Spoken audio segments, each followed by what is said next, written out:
आदाब और जय हिंद। मैं शिराज खान, तेलंगाना कांग्रेस। नंबर साथियों, 25 जनवरी हर साल तमाम देश में नेशनल वोटर्स डे मनाया जाता है, सेलिब्रेशंस की जाती है बहुत बड़े पैमाने पे, जहां पर देश के सतह पे, मुल्क के सतह पे इस दिन को सेलिब्रेट किया जाता है। इसकी दो वजूहात हैं। आज़ादी के बाद फौरन 2 साल में हमारे इस देश को नागरिकता की पहचान मिली है, जिस पहचान को हमारे देश में लोकतंत्र की बुनियाद पर बहुत बड़ी ताकत माना जाता है। आपका वोट आपका राइट है, आपको सरकार चुनने की पूरी आज़ादी है। आप किसको चुने, कैसे चुने और क्यों चुने, ये तमाम सवालात को लेकर आपको उसका हक दिया गया है देश के संविधान ने। आज से बहुत साल पहले, जहां पर देश आज़ाद होने के बाद 1950 में, 1950 में इलेक्शन कमीशन ऑफ इंडिया का एस्टेब्लिशमेंट हुआ था। ये एक ऐसी इंडिपेंडेंट बॉडी है जहां पर फेयर और क्लियर प्योर इलेक्शंस करवाना इनकी जिम्मेदारी है। तो लिहाजा आज ही के दिन कांग्रेस पार्टी ने लाल बहादुर स्टेडियम में चीफ मिनिस्टर ऑफ तेलंगाना और कांग्रेस के वर्किंग प्रेसिडेंट महेश कुमार गौड़ की सदारत में तमाम नेशनल गेस्ट स्पीकर्स को बुलाया गया है, जिसमें मल्लिकार्जुन खड़गे जी, जो एआईसीसी के प्रेसिडेंट है, जनरल सेक्रेटरी एआईसीसी के वेणुगोपाल जी, और हमारी तेलंगाना की इंचार्ज जो दिल्ली से ताल्लुक रखती है, दीपा दास मुंशी जी भी इस मंच पर उपस्थित होकर तमाम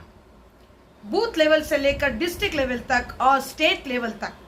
जितने भी कार्यकर्ता है, जितने भी इलेक्शन एजेंट्स है या बूथ एजेंट्स है, उन तमाम को हजारों की तादाद में आज लाल बहादुर स्टेडियम में उन्हें जमा किया गया है, और इस मैसेज को देने के लिए कि देश में क्या कुछ हो रहा है। जैसे कि आप सभी जानते हैं कि राहुल गांधी जी ने अपनी दूसरी जो न्याय भारत जोड़ो यात्रा है, लोगों को हक दिलाने के लिए, जहां पर उनके 5 ऐसी गारंटीज है जिनमें युवाओं के लिए इंसाफ हो, बेरोजगारी के लिए जो जुल्म ढाया गया है उसके खिलाफ उन्होंने आवाज उठाते हुए मणिपुर से लेकर महाराष्ट्र तक, यानी कि ईस्ट से लेकर वेस्ट तक ये यात्रा चल पड़ी है। और इस यात्रा में उन्होंने बहुत सारे स्टेट्स को मुकम्मिल किया है, लेकिन जैसे ही वो आसाम पहुंचते हैं उनके साथ कार्यकर्ताओं के बीच हमला होता है, और जैसे ही वो अपनी बस से उतरकर जाते हैं, हमलावर वहां से भाग जाते हैं, और ये हमलावर बीजेपी के आरएसएस के गूंज थे। तो आज देश में क्या कुछ हो रहा है, इसी बात को लेकर युवाओं के साथ इंसाफ, महिलाओं के साथ नाइंसाफी हो रही है, और देश में किसानों के साथ बहुत बड़ा जुल्म हो रहा है, और श्रमिक लोगों के साथ, लेबर्स के साथ इस देश के क्या कुछ गलत हो रहा है, उसको लेकर राहुल गांधी जी की भारत जोड़ो न्याय यात्रा चल पड़ी है। उसी को लेकर, इन तमाम गारंटीज को लेकर, और जो गारंटीज तेलंगाना में सुनाई गई थी, अमली जामा पहनाई गई है, 3 ऐसी गारंटीज अमल में लाई गई है, और 2 गारंटीज 3 महीने के बाद जरूर एमपी इलेक्शंस के बाद उसको भी अमल में लाया जाएगा। इस बात का ऐलान आज मल्लिकार्जुन खड़गे जी ने इलेक्शन बूथ एजेंट्स की मीटिंग जहां पर एलबी स्टेडियम में हो रही है या हो गई है, आज उसमें उन्होंने ऐलान किया है। तो कहने का मतलब यही है दोस्तों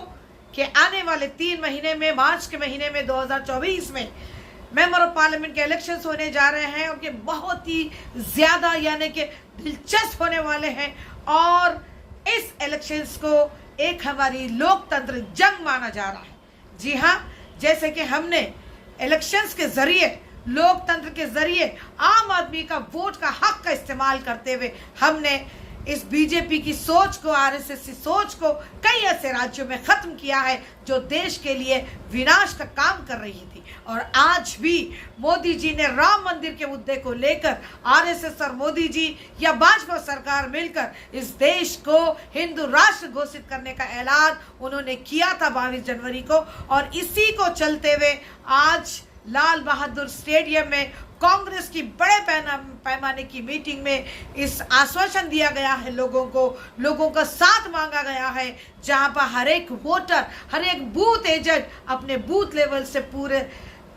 स्टेट लेवल तक तमाम कार्यकर्ता कांग्रेस की रीढ़ की हड्डी है, जैसे कि राहुल जी ने कहा था। तो आज ये मैसेज यहाँ पर दिया गया है कि आने वाले इलेक्शंस में हर हाल में हमको ये जंग जीतना है। यकीनन ये जंग ही है जो लोकतंत्र के जरिए हमने कर्नाटक, छत्तीसगढ़ और हमने तेलंगाना जीता। तो लिहाजा ऐसे ही धीरे धीरे हमको सारे देश में से इस भाजपा सरकार की सोच को, आरएसएस बनाम भाजपा की सोच का सर्वनाश करते जाना है, क्योंकि ये देश के लोकतंत्र को, भाईचारे को या इसके सेकुलरिज्म को या इसके डेमोक्रेसी को खत्म कर रही है और ये दूसरा कॉन्स्टिट्यूशन लाने की बात रख चुकी है। धीरे धीरे ये लोग हमला करते आ रहे हैं, लेकिन हमने धीरे धीरे इसी वोट के जरिए, इसी लोकतंत्र के जरिए, यही इलेक्शंस के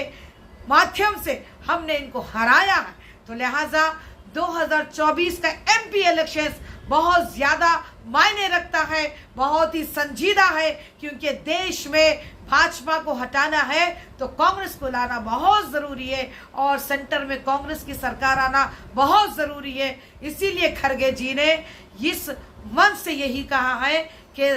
17 के 17 एमपी तेलंगाना के हमको जीतना है और राहुल गांधी जी के कांग्रेस पार्टी के हाथ को मजबूत करना है, क्योंकि हम यहाँ पर हिंदू, मुस्लिम, सिख, ईसाई, दिगर और भी मजहब है, जहाँ पर हम सुकून की, अमन की, चैन की सांस ले सके और हमारे आने वाले कल के युवाओं को या हमारे आने वाले कल की पीढ़ियों को हम ऐसा भारत छोड़ जाए ताकि वो खुशहाली के साथ, अमन के साथ, अपने हक के साथ, सुकून से मिलजुल कर भाईचारे की बुनियाद पे इस देश को जीता गया था ब्रिटिशर से। और आज देश के अंदर ही ऐसे लालच भरे लोग हैं जो देश के संविधान का पूरा गलत इस्तेमाल करते हुए आज इस देश को तहस नहस किया जा रहा है। तो लिहाजा यही वो मैसेज था जो आज हजारों की तादाद में एलबी स्टेडियम में यह ऐलान किया गया है कि बूथ को मजबूत कीजिए, क्योंकि जब बूथ मजबूत होता है तो जंग जीतने के सारे चांसेस होते हैं। जी हाँ, ये पॉलिटिकल जंग है, हमें जीतना है, हर हाल में जीतना है, यही वो मैसेज है। लिहाजा इस बार देश में अगर सरकार बदलना है तो यकीनन सेंटर में बदलना है। भाजपा हटाओ, देश बचाओ। जय हिंद, इनकलाब जिंदाबाद।